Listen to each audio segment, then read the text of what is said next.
Aleluya. Dios les bendiga. Muy buenas tardes, muy buenas tardes, muy buenas noches. Damos muchas gracias al Señor por la ocasión que hoy nos vuelve a congregar, y la ocasión es estudiar juntos la palabra del Señor. Desde la semana pasada iniciamos un estudio que va a estar basado en la epístola de Santiago, una de las epístolas que se conocen en la clasificación de la Biblia como las epístolas generales o epístolas universales o epístolas católicas. Y la razón por que se le da esta designación es que estas epístolas no están dirigidas a un grupo en particular, ni tienen el propósito de abordar algún asunto, alguna problemática en particular, sino que aborda temas generales que tienen que ver con la vida de la iglesia y con la vida del creyente. Le damos la más cordial bienvenida a esta nueva transmisión, deseando, orando y esperando que todo esté caminando muy bien en su vida, en su familia, y que en esta noche juntos podamos disfrutar este momento en la palabra del Señor. Les saludamos como siempre con mucho gusto, la familia Salazar Soto. Nos complace mucho el poder usar esta plataforma para llegar hasta sus hogares y poder compartir con ustedes el maravilloso estudio de la palabra del Señor. Vamos a hacer una oración, y en esta oración vamos a hacer dos cosas. Uno, agradecerle a Dios por esta oportunidad, y número dos, vamos a pedirle que Él nos ayude en el estudio de su palabra, pedirle que Él nos permita adentrarnos y extraer las perlas que esta escritura hoy tiene para nosotros, y que el Espíritu Santo lo pueda aplicar de una manera particular a cada uno de nosotros en nuestra vida, en nuestra circunstancia, y que nos permita luego llevarla a la práctica. Vamos a orar. Padre, en esta hermosa noche de jueves, estamos muy agradecidos por la oportunidad que nos concedes, la oportunidad que nos da, Señor, de podernos unir, de podernos conectar a través de esta plataforma y juntos tener un momento con tu palabra. Te doy gracias por lo que va transcurrido de esta semana. Señor, ya estamos más adelante de la mitad y estamos bendecidos hasta el día de hoy. Gracias por cada detalle de tu amor, por cada cuidado, por cada expresión de tu gracia y de tu misericordia sobre nuestra vida y sobre nuestra familia. Te doy gracias por cada persona que en este momento está conectada, y por cada persona, Señor, que luego a través de la repetición tendrá acceso al estudio de esta palabra. Mi oración es que tú bendigas a todos, suplas cualquier necesidad. Señor, te lo pedimos en el nombre de Jesús, y te pedimos que nos ayudes. Espíritu Santo, ayúdanos a entender, ayúdanos a poder aplicar a nuestras vidas y a nuestra situación particular cada uno de los principios y de las verdades que en esta noche tú nos permitas conocer o, en su defecto, recordar. Padre, ayúdanos, te necesitamos. Sin ti, Señor, no podremos tener la luz suficiente que nos permita entender y luego aplicar las verdades eternas de tu palabra. Te adoramos y te bendecimos en el nombre de Jesús. Amén y amén. Muy bien, antes de entrar al estudio, por favor pónganle ahí, como suelo pedirles, que pongan ahí compartir, para que esta enseñanza, si ustedes consideran que es de ayuda y de bendición para otras personas, pues que pueda llegar a sus contactos. Lo puede hacer ahora, lo puede hacer posteriormente, pero por favor compartan esta enseñanza con el propósito de que el mayor número posible de personas puedan ser edificadas a través de este estudio. Muy bien, estamos en la epístola entonces, en la epístola universal de Santiago. En la semana pasada estuvimos analizando el primer versículo solamente, y ese primer versículo nos sirvió para ver todos los aspectos introductorios con respecto a esta epístola, que nos permiten poner un marco de referencia para entender todo lo que el escritor en esta epístola quiere comunicar, inspirado por el Espíritu Santo, a la vida de la iglesia a la cual está dirigida, y es en general. Dice el versículo 1, Santiago, siervo de Dios y del Señor Jesucristo, a las 12 tribus que están en la dispersión, salud. Recordemos que este Santiago es el medio hermano de Jesús, medio hermano porque te compartían en común que María era mamá de ambos, y por eso es que eran medios hermanos. Él es el escritor de esta epístola, y él se presenta no con el título de el hermano o medio hermano de Jesús, sino que él se presenta con un título que refleja mucho el corazón humilde y sencillo que había en este hombre, y se presenta como siervo de Dios y del Señor Jesucristo. No dice y de mi medio hermano Jesucristo. Entonces él se pone en una manera total, absoluta e incondicional bajo el señorío de Jesucristo. En este verso se nos dice a quién está dirigida la epístola, y la epístola está dirigida a las 12 tribus que están en la dispersión. Y ya dijimos que estas 12 tribus se refiere, en término general, se refiere a la iglesia que ha sido dispersa, no a las 12 tribus en el sentido literal, sino a las 12 tribus en el sentido espiritual, porque ahora la iglesia somos el Israel de Dios, el nuevo Israel de Dios, somos el Israel espiritual.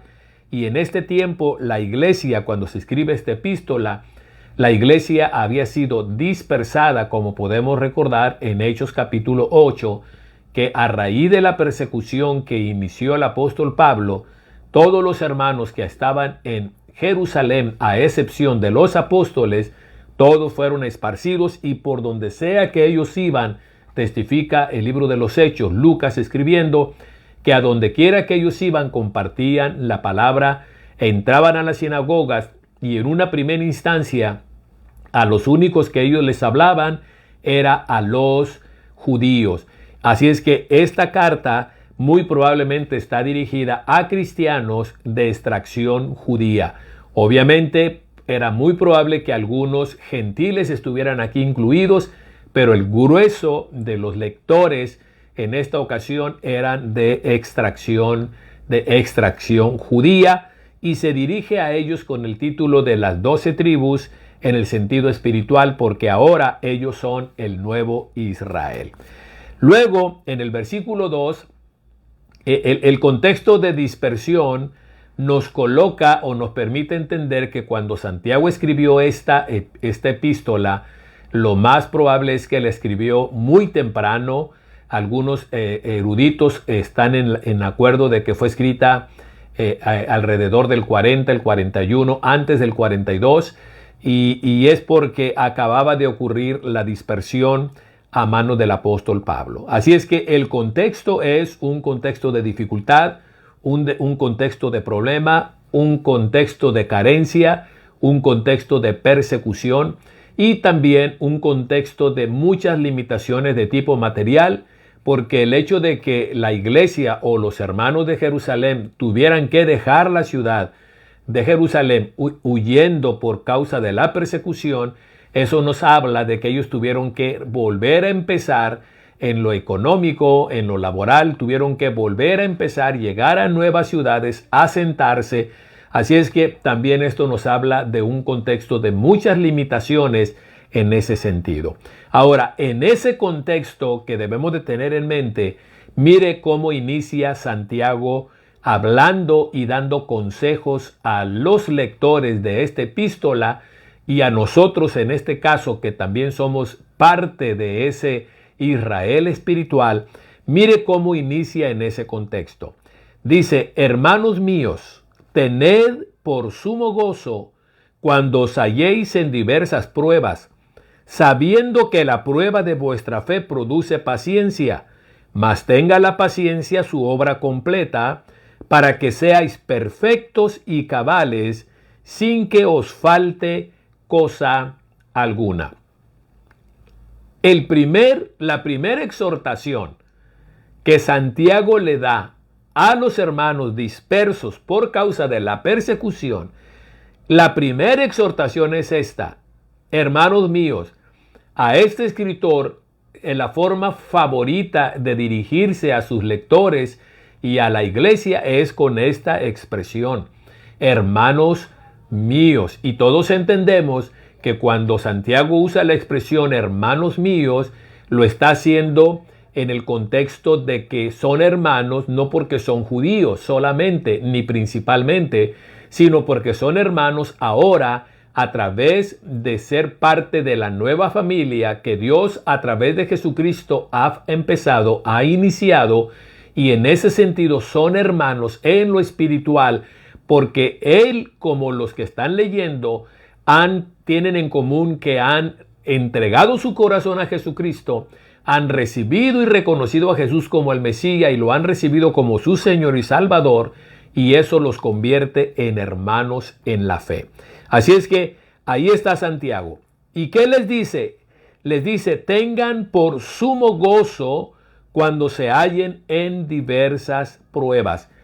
Permítame leer cómo lo escribe, cómo lo traduce la traducción Dios habla hoy. Dice: hermanos míos, ustedes deben de tenerse por muy dichosos cuando se vean sometidos a pruebas de toda clase. Y luego, la Nueva Versión Internacional lo traduce de esta manera: hermanos míos, considérense muy dichosos cuando tengan que enfrentarse con diversas pruebas. Esto es lo primero. Lo primero que nos dice Santiago aquí es que la vida cristiana no es un día de campo. Eso ya lo mencioné la semana pasada. La vida cristiana no se supone que ha de ser una vida sin problemas, sin dificultades y sin sobresaltos. Y obviamente a quienes está escribiendo Santiago lo saben de primera mano, porque está escribiéndole a familias que han tenido que abandonar su lugar de origen, Jerusalén, para poner sus vidas en seguridad y en resguardo y protegerse de la persecución, la primera persecución que se ha desatado contra la iglesia, una persecución a nivel local que se da en Jerusalén y que es orquestada por Saulo, el religioso fariseo, que posteriormente todos sabemos se convirtió en el tremendo apóstol Pablo. Así es que Santiago, cuando les habla de las pruebas, ellos, los lectores, sabían en carne propia a lo que se estaba refiriendo Santiago. Y Santiago usa la expresión diversas pruebas. La traducción Dios habla hoy traduce pruebas de todo tipo. Entonces, la vida cristiana, nosotros debemos de saber eso. La vida cristiana vamos a ser sorprendidos con más frecuencia de lo que deseamos y quisiéramos. Vamos a ser sorprendidos por momentos de dificultad, por momentos de prueba, por momentos turbulentos. Eso es algo que debemos de tener en mente. Jesús dijo, antes de partir al cielo, Él dijo, entre otras cosas, en la oración sumo sacerdotal, Él dijo, en el mundo van a tener aflicción. Y bueno, la Biblia entonces, desde el Antiguo Testamento y luego en el Nuevo Testamento, nos enseña que la vida cristiana va a ser una vida que va a ser pasada por muchas dificultades. Pablo lo dijo de esta manera: es necesario que a través de muchas tribulaciones entremos al reino. Y también le dice a Timoteo: todo el que quiera vivir piadosamente va a pasar por muchos problemas. Ahora, ese es un hecho, esa es una garantía. Así es que, por favor, mis amados hermanos y hermanas, dejemos de un lado el ensueño de que la vida cristiana es una vida sin problemas. Y por favor, no promovamos el evangelio ante la gente. No lo hagamos atractivo a la gente, el evangelio, diciéndoles algo que el evangelio no ofrece y no promete. Y el evangelio no ofrece y no promete una vida cristiana fácil y sin problemas, sin dificultades y sin carencias. No es cierto. Ofrecer ese evangelio es exponer a las personas a la decepción. Cuando uno tiene ese concepto de Dios y de la vida cristiana, lo único que está haciendo es preparando su vida para una decepción segura.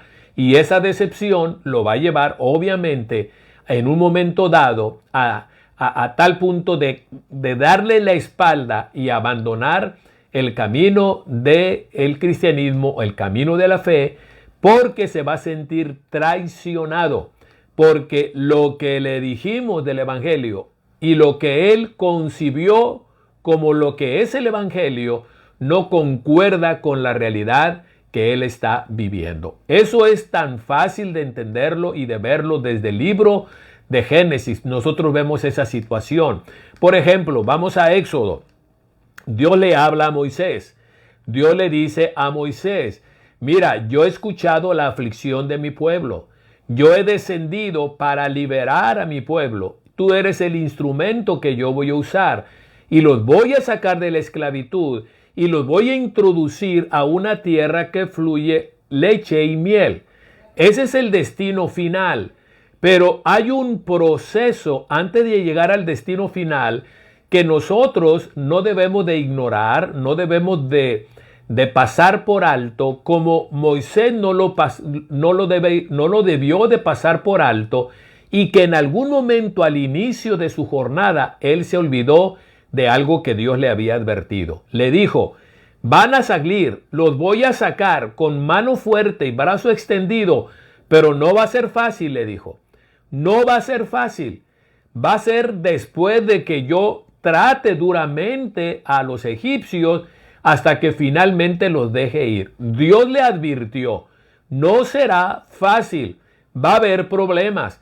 Y obviamente cuando Moisés llega obedeciendo a la dirección de Dios y hace todo el protocolo, se presenta con Aarón y con los líderes de Israel y luego hacen su primera entrevista con Faraón, con el que había convivido durante muchos años y con el que había desarrollado una relación de hermanos. Él entonces llega y le da la información de lo que Dios quiere para Israel. Y usted y yo conocemos la historia. La primera respuesta de Faraón fue que endureció el trato y en lugar de que la condición de Israel mejorara, empeoró.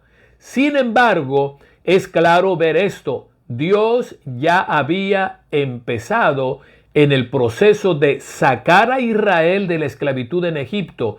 Sin embargo, antes de que eso sucediera, hubo este inicio donde las circunstancias, en lugar de mejorar, se complicaron severamente, hasta el punto de que los líderes le echaron en cara a Moisés y le dijeron: lo único que has hecho con eso que tú nos viniste a hacer y alborotar aquí, de que Dios nos quería liberar, es que le has puesto la espada en la mano a Faraón para que nos aniquile.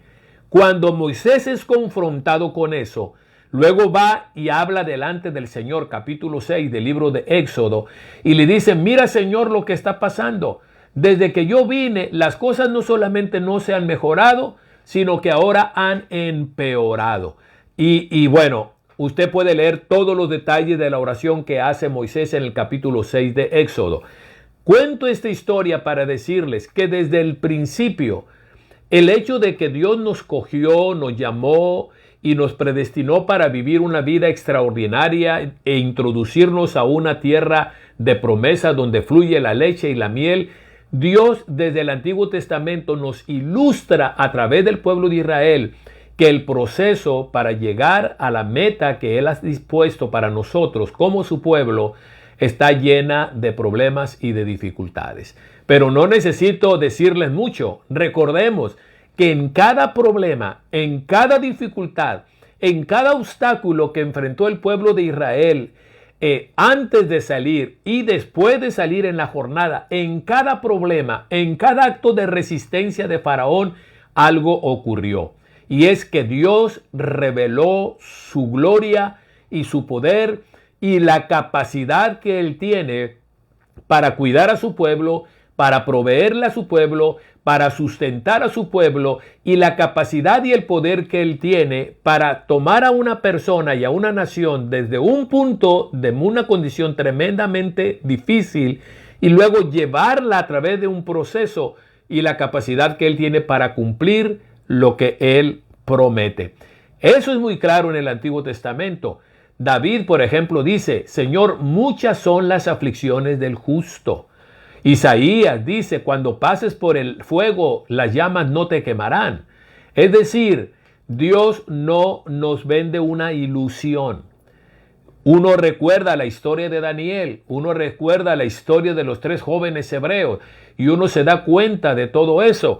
Uno se va a la galería de los grandes de la fe en Hebreos capítulo número 11, y uno se da cuenta de que no todos los héroes de la fe lograron todo lo que querían, porque a veces uno interpreta la fe como aquello que me permite recibir todas las cosas, y no es cierto. La fe también es aquello que nos permite resistir cualquier situación, aunque las cosas de momento no las recibamos. Entonces, necesitamos tener un concepto bíblico sobre lo que es la vida cristiana, sobre lo que es la fe y sobre lo que es la obediencia. Muchas veces, repito, el tener conceptos equivocados, no tener la verdad en nuestras vidas, nos va a complicar nuestra existencia como cristianos, principalmente por esto. Vamos a ser decepcionados. Ahora, el domingo, déjeme citar esto que comenté el domingo. Estamos hablando sobre la obediencia, y regularmente uno con mucha libertad dice: cuando uno obedece, hay bendición. La obediencia es la clave para la bendición. Y es cierto. Pero el problema es cómo interpreto la palabra bendición. ¿Cómo interpreto la palabra bendición? Y hablamos de Jesús. Jesús fue obediente en todo. Y uno dice: es que si tú obedeces a Dios, todo va a marchar bien, todo va a ser bien suave, va a ser bendición. ¿Y qué es lo que pensamos cuando oímos la palabra bendición? Bueno, tú y yo sabemos en qué pensamos. Siempre pensamos en ventura, en comodidad, en libertad, en holganza, en necesidades cubiertas. En eso pensamos. Si somos humanos normales, regularmente es en lo que pensamos. Pero mire, cuando Jesús vivió en obediencia, dice la Biblia que Él fue obediente hasta lo último, y fue obediente hasta la muerte de cruz. Déjeme recordarle esta fracción que dije el domingo. La obediencia a Jesús lo llevó a morir en la cruz. Por su obediencia, Él terminó ahí. Bueno, no terminó ahí, pero tuvo que pasar por ahí. Entonces, si yo te pregunto, ¿fue una bendición para Jesús eso? Bueno, no en el sentido en el que tú y yo entendemos la palabra bendición. Pero dejo ahí el comentario para entonces decirles que la vida cristiana, recordarles, ya lo sabe usted en carne propia. Sin embargo, nosotros no dejamos de pasar por un periodo de crisis, de conflicto y de decepción cuando nosotros, considerándonos a nosotros mismos cristianos, fieles, etcétera, etcétera, y podríamos hacer, y a veces solemos hacerle una lista a Dios de las cosas buenas que hacemos, como una manera de reprocharle el que no estén yendo las cosas bien con nosotros.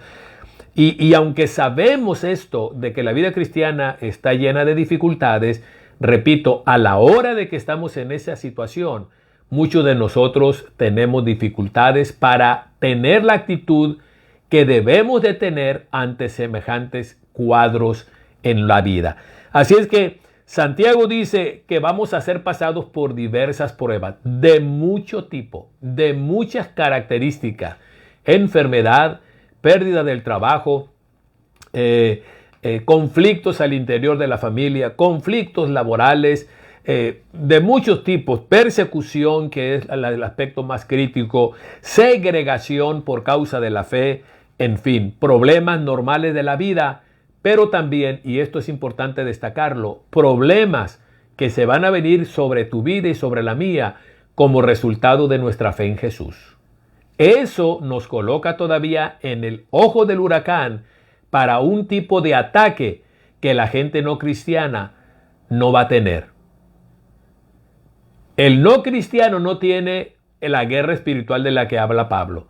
El no cristiano no tiene a todo el infierno o no anda el diablo como león rugiente buscando la oportunidad de devorarlo. Ellos no tienen esa lucha. Pero el cristiano, además de todas las luchas naturales que todo ser humano tiene, el cristiano enfrentamos problemas que tienen su origen en nuestra filiación y en nuestra relación personal con Dios a través de Jesucristo. El odio de la gente por ser cristiano, el rechazo de la gente por ser cristianos, etcétera, etcétera.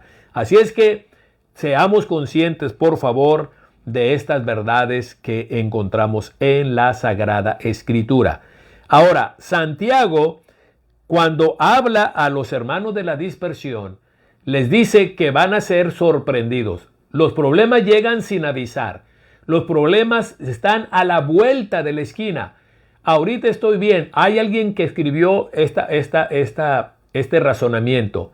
Todo ser humano está en un problema, está saliendo de un problema o está a punto de entrar en un problema. Todo ser humano estamos en eso. O estamos en medio de un problema, o estamos saliendo de un problema, o estamos a punto de entrar a un problema. Esa es la verdad de la vida. Ahora, mire esto. ¿Cuál debe de ser nuestra actitud ante esa realidad? Es una realidad que no podemos cambiar. Puedo negarla y puedo decepcionarme, pero no la puedo cambiar. Los problemas están ahí. Las dificultades van a llegar. Entonces, si es un hecho que yo no puedo controlar, tú no puedes controlar el que no haya problema, nadie lo podemos controlar. Entonces, si yo no puedo cambiar esa realidad, entonces me queda una sola alternativa y te queda una sola alternativa. Y es que tú cambies y yo cambie ante esa realidad. Yo no la puedo cambiar, así es que si no la puedo cambiar, la única alternativa que tengo es cambiar yo para poder sortear este asunto lo mejor posible y que mi vida pueda seguir creciendo. Y es exactamente de lo que Santiago nos habla en este versículo número 2. Y él nos dice cuál es la actitud con la que tú y yo debemos de enfrentar, abordar los problemas y las dificultades de la vida en general y los problemas y las dificultades que se generan en nuestra vida y en nuestra familia como resultado de ser cristianos. Y él dice, tengan por sumo gozo. Podría traducirse literalmente, tengan todo el gozo que se puede tener. Mire cómo lo dice la versión Dios habla hoy. Ustedes deben de tenerse por muy dichosos. Y luego la nueva versión internacional, considérense muy dichosos. ¿Cuándo? Cuando tengan que enfrentarse con diversas pruebas. ¿Significa esto que el cristiano es un masoquista? No. No somos masoquistas. No nos gozamos por el dolor. Pero Pablo, Santiago y Jesús también nos llaman a que nos gocemos en medio del dolor, no por el dolor, no por las dificultades. Pablo dice que demos gracias a Dios en todo, no dice que demos gracias por todo, pero sí en todo que nosotros le demos gracias. No somos masoquistas, no nos gozamos por los problemas, pero tenemos que desarrollar la actitud y la capacidad de gozarnos en medio de los problemas. Y él nos explica enseguida cuál es la base de ese gozo. Pero antes de eso, déjeme clarificar aquí la palabra pruebas. La palabra prueba, que se traduce aquí prueba, es la palabra griega peirasmos. Y esta palabra hay la posibilidad de traducirla de dos maneras. Y es una prueba que es como la traduce aquí como prueba, pero también la misma palabra peirasmos se traduce como tentación. La palabra prueba tiene una connotación positiva, desarrollar mi carácter.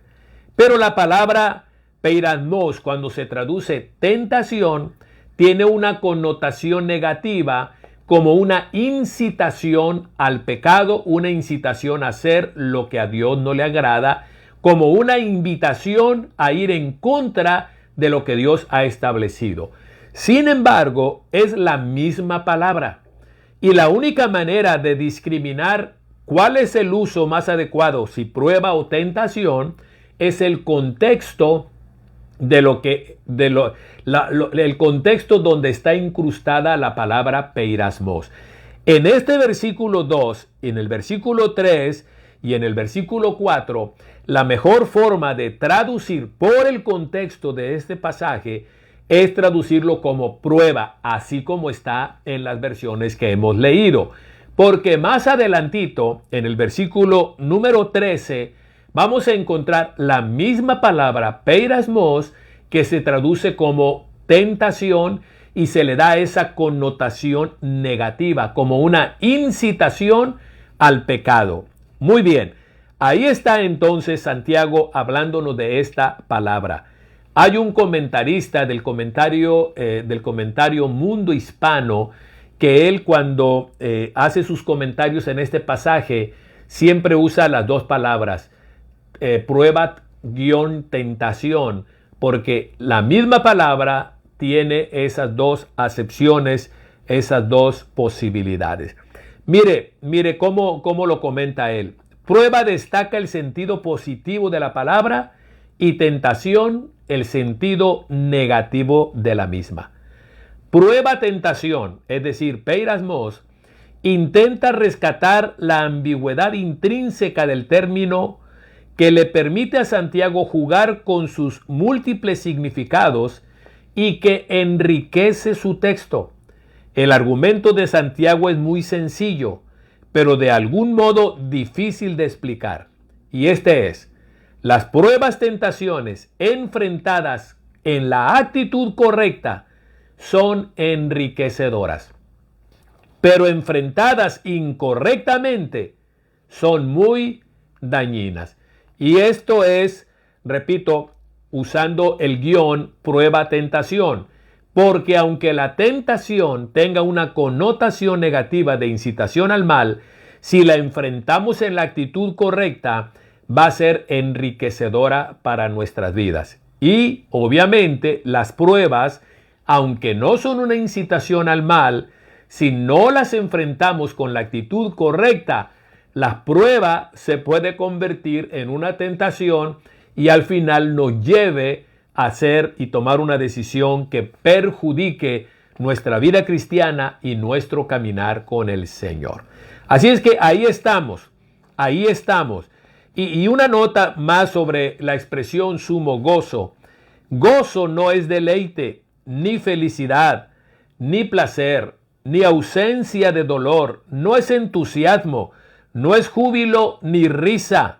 Gozo es un profundo sentimiento de la aprobación de nuestro actuar por parte de Dios. Una seguridad de saberse en los caminos y en la voluntad de Dios, más allá de todo dolor humano que se puede estar experimentando. Por eso, en medio de diversas pruebas y tentaciones, el cristiano fiel todavía puede tener esas circunstancias como una oportunidad para ejercitar el gozo. Ahí estamos. Esta misma idea de gozo en medio de los problemas es la que Jesús expresa en el Sermón de la Montaña. En Mateo el capítulo 5, versos 10 al 12, leo: Bienaventurados los que padecen persecución por causa de la justicia. Y aquí está usando, en el versículo 12, él usa la palabra bienaventurados, los que soportan la tentación. Aquí usa sumo gozo. Y la palabra bienaventurado se puede traducir también como dichoso, como afortunado.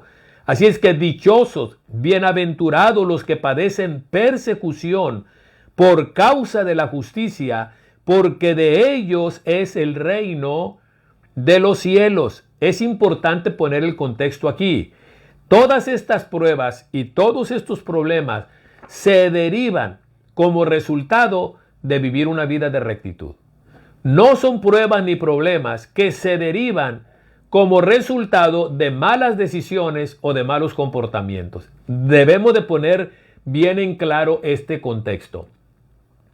Yo no soy dichoso o no debo de tener sumo gozo cuando estoy pasando por problemas como resultado de malas decisiones, como resultado de malas acciones y de malos comportamientos, como resultado de ir en contra de la voluntad de Dios. Dios puede usar incluso esos momentos de fallo tan tremendo para luego edificar mi vida. Pero el contexto de estas pruebas es pruebas y problemas que son el resultado, que tienen como fuente el que vivimos una vida de rectitud. Y es lo que dice Jesucristo. Bienaventurados los que padecen persecución, problemas, aflicciones por causa de la justicia, porque de ellos es el reino de los cielos. Bienaventurados son cuando por mi causa os vituperen y os persigan y digan toda clase de mal contra ustedes mintiendo.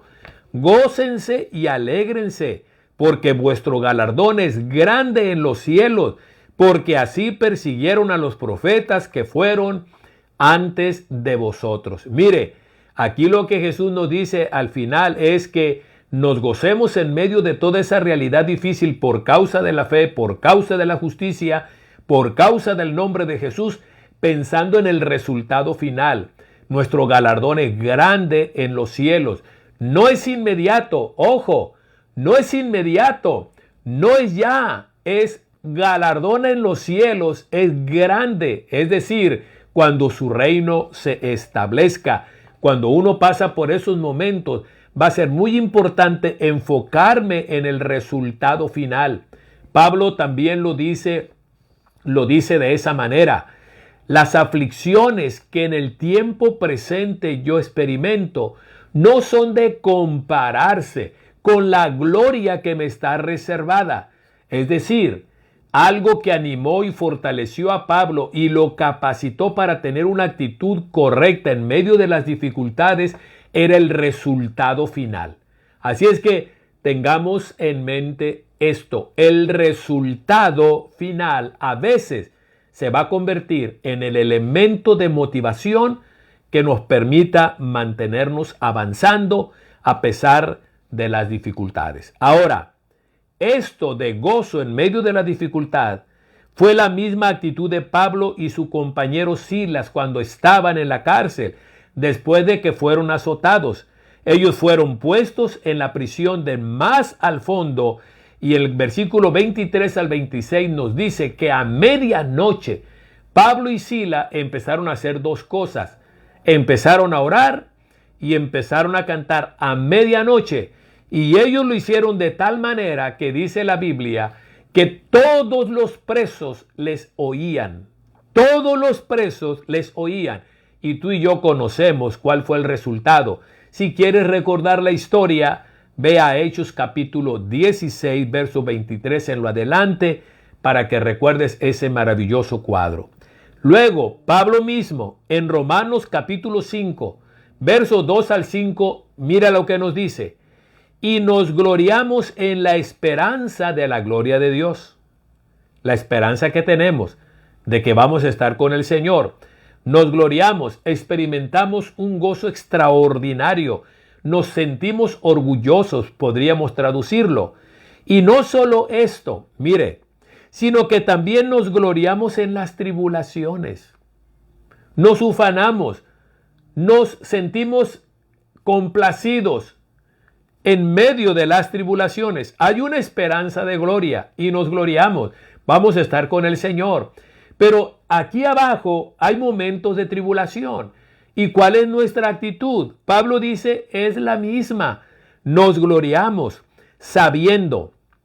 Y quiero que usted encierre ahí en su Biblia, estoy leyendo en Romanos 5:2, al 5, encierre la palabra sabiendo, porque ahorita Santiago va a usar esta misma palabra, sabiendo que la tribulación produce paciencia, la paciencia prueba, la prueba esperanza, y la esperanza no avergüenza, porque el amor de Dios ha sido derramado en nuestros corazones por el Espíritu Santo que nos fue dada. Ahora, esto de gozo en medio de la tribulación fue la actitud con la cual los apóstoles respondieron al castigo recibido por los líderes religiosos por causa de Cristo y de haber sanado a un cojo en el templo La Hermosa, y ellos respondieron con gozo y alegría después de que fueron azotados y amenazados, como nos lo cuenta Hechos capítulo 5, verso 40 al 42, y leo: y convinieron con él, y llamando a los apóstoles, después de azotarlos, les intimaron, es decir, los amenazaron, les insistieron que no hablasen en el nombre de Jesús, y luego los pusieron en libertad. ¿Cuál fue la actitud? Y ellos salieron de la presencia del concilio después de que los azotaron y después de que les dijeron y les advirtieron de que ya no hablaran, salieron gozosos de haber sido tenidos por dignos de padecer afrenta por causa del nombre. Y todos los días le dijeron ya no hablen. Mire cómo ellos respondieron. Todos los días en el templo y por las casas no cesaban de enseñar y de predicar a Jesucristo. El testimonio de la historia es este. El cuadro que nos pinta cuando nos relata del martirio que sufrieron los primeros cristianos de mano de los romanos es exactamente el mismo. Ellos no murieron entre lágrimas, lamentos ni súplicas. El testimonio de la historia es que los mártires morían tomados de la mano, cantando, orando y exaltando el nombre del Señor. Así es que ahí está. Santiago no está hablando de un imposible. Está de acuerdo con lo que Jesús enseñó en el Sermón de la Montaña. Está de acuerdo con lo que Pablo enseñó y experimentó en carne propia. Él dijo, todo lo puedo en Cristo que me fortalece, todo lo puedo aguantar. He aprendido a estar contento cualquiera que sea mi circunstancia. Cuando todo marcha bien, contento. Cuando todo marcha mal, contento. Pero Pablo dice, he aprendido, desarrolló esa habilidad, desarrolló esa actitud. Y tú y yo estamos aquí para aprender también igual que Pablo, igual que Santiago, igual que los hermanos de la diáspora, igual que esos hermanos que murieron en los coliseos romanos, aquellos que fueron usados como antorchas humanas por Nerón. Así como ellos morían entre cánticos y entre alabanzas, aprendieron, nosotros también somos llamados a desarrollar y aprender esta actitud. ¿Cuál? Experimentar gozo, sumo gozo, cuando pasamos por diversas pruebas. Ahora, ¿qué es lo que alimenta ese gozo en medio de las pruebas? Verso 3, sabiendo que la prueba de vuestra fe produce paciencia. Y subrayo la palabra sabiendo. Saber, conocer, es fundamental para poder enfrentar las pruebas, tentaciones con la actitud correcta. Muchos de nosotros y mucha gente en general interpreta los momentos de dificultad como que Dios se enojó, Dios nos abandonó, Dios dejó de amarnos, Dios dejó de cuidarnos y estamos a la deriva. Mucha gente interpreta las dificultades así. De hecho, estoy seguro que en más de una ocasión a ti alguien te ha dicho, cuando has pasado por problemas personales o familiares, alguien te habrá enrostrado con esta frase: y muy en ello eres cristiano. ¿Qué no eres cristiano? ¿Qué no está Dios contigo? Y entonces, ¿por qué te pasan todas estas cosas? ¿Verdad que sí? A mí me lo han dicho o lo he escuchado en labios de muchas personas y también, tristemente, lo he escuchado en algunos hermanos y hermanas mías, que en el momento de la aflicción es tan grande su decepción que interpretan su problema como falta de amor de Dios, descuido de Dios, enojo de Dios y como que Dios los ha abandonado a su suerte en ese problema y lo han interpretado como una evidencia de que no es cierto todo lo que Dios ha prometido en la Escritura. Así es que ahí estamos. Necesitamos aprender, necesitamos saber, porque si no sabemos, no vamos a tener el fundamento para desarrollar la actitud correcta. ¿Y cuál es la actitud correcta ante los problemas?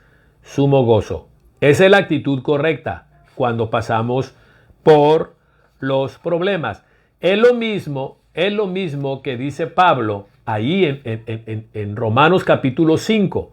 Pablo dice, sabiendo, nos gloriamos en las tribulaciones, nos sentimos bien, nos sentimos afortunados. Mire, qué locura decir eso. En medio de las tribulaciones, pero ¿por qué? Porque sabemos. Y luego en Romanos capítulo 8, verso 28, ese versículo tan conocido y tan citado, empieza precisamente con esa misma declaración. Y sabemos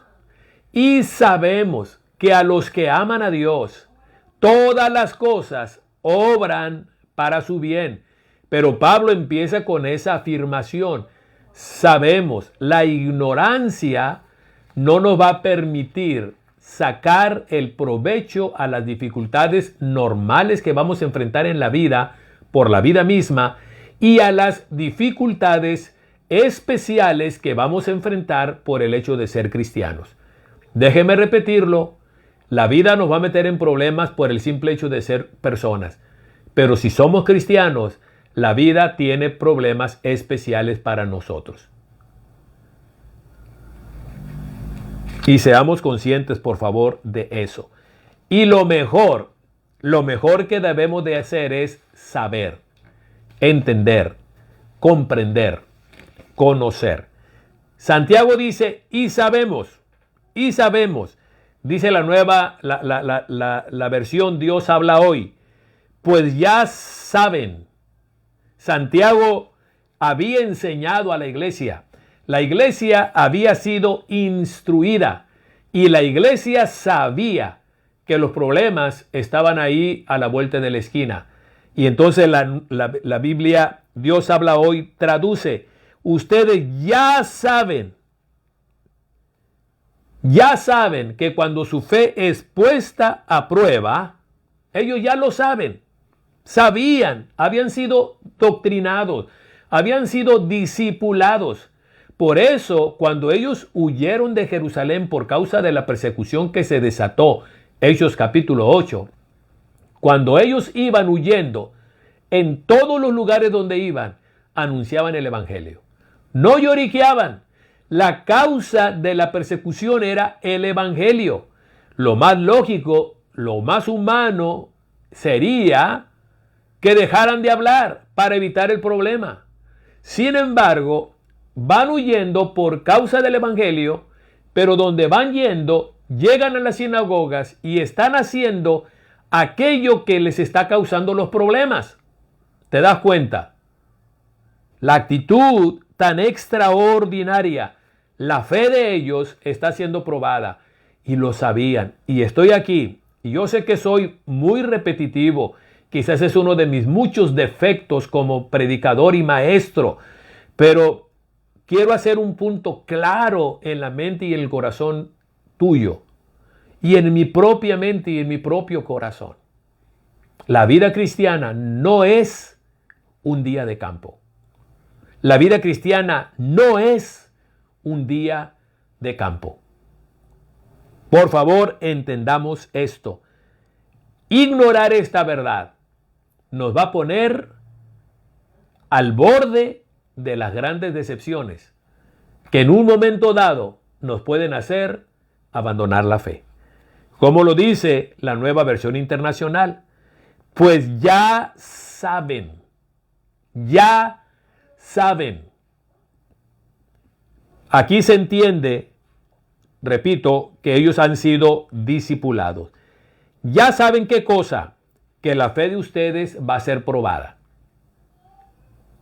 Es lo que ellos sabían. Se les enseñó desde el principio. Tu fe va a ser probada. Mire, una vez escuché a Myles Monroe esta frase que cautivó mi mente y mi corazón. Cada vez que tú declaras alguna verdad acerca de Dios y de la vida cristiana, una convicción con respecto a Dios y la vida cristiana, vas a ser probado en eso que has declarado. Por ejemplo, y él dice, si tú dices Dios es bueno el domingo y yo predico que Dios es bueno, Él es el proveedor y Él cuida de nosotros, Él es bueno siempre, es probable que el lunes yo pueda llegar al trabajo y me encuentre con que me acaban de despedir del trabajo. Acabo de declarar una convicción de mi vida, un artículo de fe. Dios es bueno todo el tiempo. Llego el lunes y resulta que me corren del trabajo. O llego el lunes o en la noche del domingo no duermo porque alguien en la casa enfermó. La pregunta es, ¿Dios sigue siendo bueno? Te acaban de correr y tú dijiste ayer, declaraste que Dios es bueno todo el tiempo. Declaraste que Dios es bueno todo el tiempo y tiene cuidado de nosotros, pero no durmieron anoche por la enfermedad de alguien. ¿Dios es bueno? Y esa verdad que este hermano que ya está con el Señor enunció en uno de los sermones que le escuché, cautivó mi corazón. Es lo mismo que le pasó a Daniel, es lo mismo que le pasó a los muchachos, a sus amigos, los 3 jóvenes hebreos. Daniel propuso en su corazón no contaminarse y con él sus compañeros dijeron, no nos vamos a contaminar, vamos a vivir fieles a Dios y no vamos a adorar a nadie más que al Dios de nuestros padres. ¿Y qué pasó en el capítulo 3? Se edifica una estatua y entonces todo el mundo que está bajo el gobierno de Nabucodonosor son obligados a inclinarse y adorar a la estatua. Y ahí están esos muchachos que habían tomado una resolución en el capítulo 1, verso 8, de no contaminarse y de vivir fieles a Dios. Bueno, ellos toman un paso, una resolución, pero luego esa resolución es puesta a prueba. Ahora, no nos vayamos por la tangente diciendo, entonces lo mejor que uno puede hacer es no hacer declaraciones o no hacer compromisos o tomar resoluciones, porque eso va a ser una invitación a que alguna situación venga para probarme a ver si es cierto que estoy firme en lo que acabo de decir o en la resolución que acabo de tomar. No, la vida en lo normal, en lo natural también funciona igual.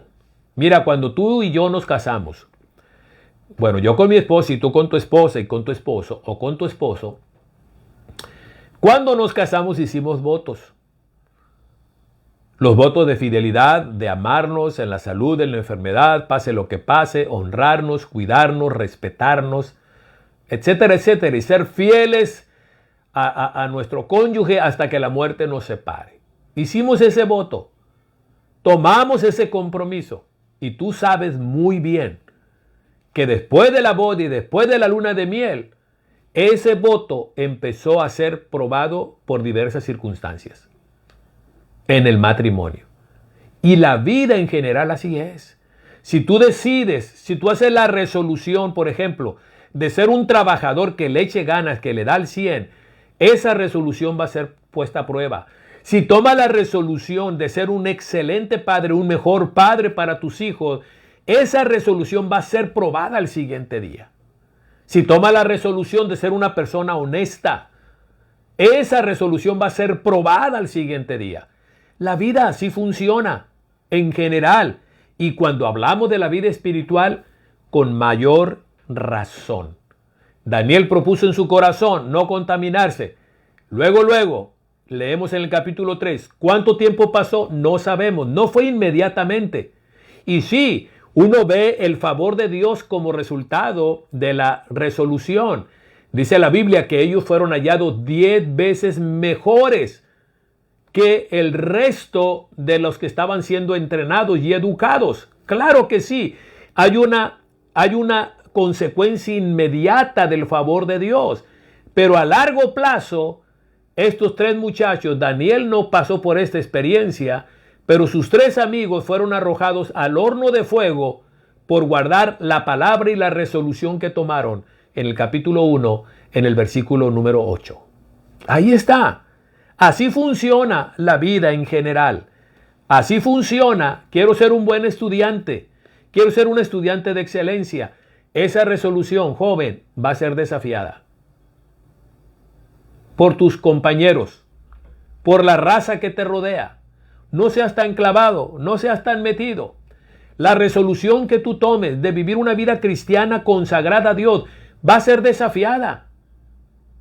Cada vez que nosotros nos comprometemos a algo excelente, ese compromiso va a ser desafiado, va a ser puesto a prueba para ver qué tan en serio estamos hablando o estábamos hablando cuando dijimos lo que dijimos. Porque como alguien dice, no, del dicho al hecho, al mucho trecho, y del plato a la boca se cae la sopa. Pero aquí está. ¿Cuál es entonces la clave para poder desarrollar una actitud correcta de gozo en medio de las pruebas? Es saber. ¿Saber qué cosa? Que nuestra fe va a ser probada. Nuestra fe va a ser probada. Y lo que produce gozo es que sabemos que hay un fruto, hay un resultado extraordinario cuando pasamos por el proceso de ser probados. Hay un resultado, y esto es que esa fe, cuando es probada, produce paciencia. Ahora, aquí cuando Santiago dice la prueba de vuestra fe, se refiere, y la palabra que utiliza aquí, permítame compartirles el comentario sobre esta palabra que hace William Barclay sobre la palabra prueba. La prueba de vuestra fe. En este caso la palabra prueba es dokimion. Dokimion, no es peraismos, es dokimion. Prueba de vuestra fe. Dokimion es la palabra que se usa para la moneda de curso legal genuina y sin aleaciones. La finalidad de la prueba es purificarnos de toda impureza. Es decir, el resultado final de esta prueba, es decir, pasamos por la prueba y el propósito de la prueba es probar o comprobar que nuestra fe es genuina.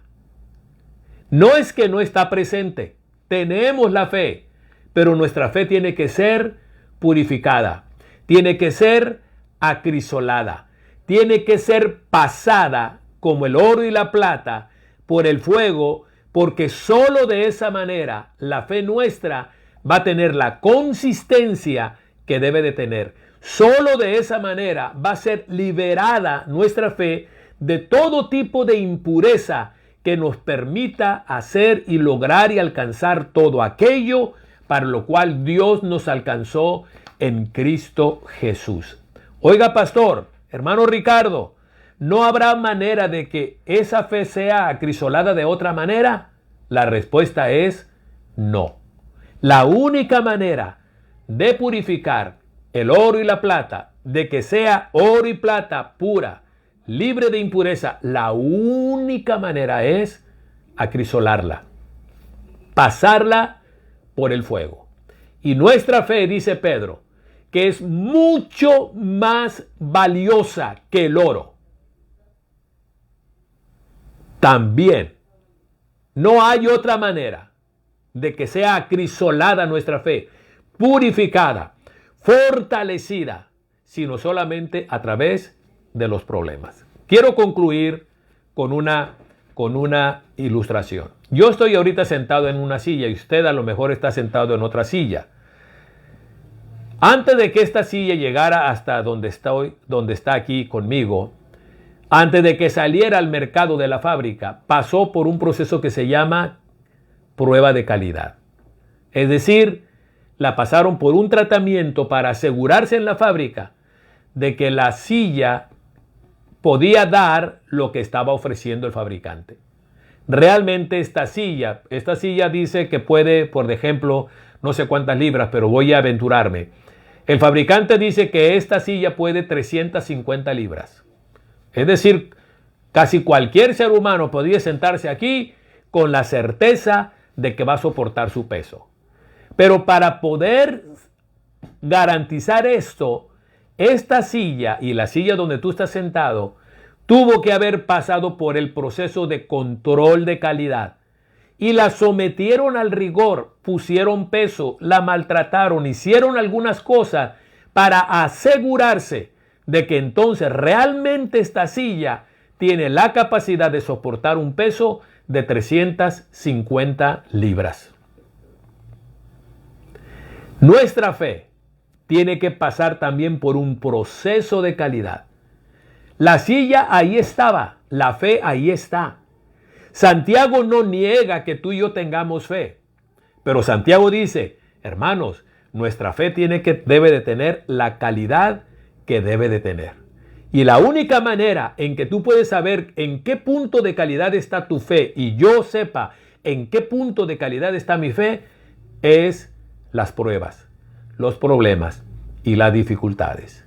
Ahora, saber eso y saber que el resultado de las pruebas es el perfeccionamiento de mi fe, el perfeccionamiento de mi carácter, el que yo sea cada vez como resultado más parecido a Jesús, el saber el resultado final del momento difícil que estoy enfrentando ahorita, sea prueba o tentación, Dios lo quiere usar para esas cosas buenas.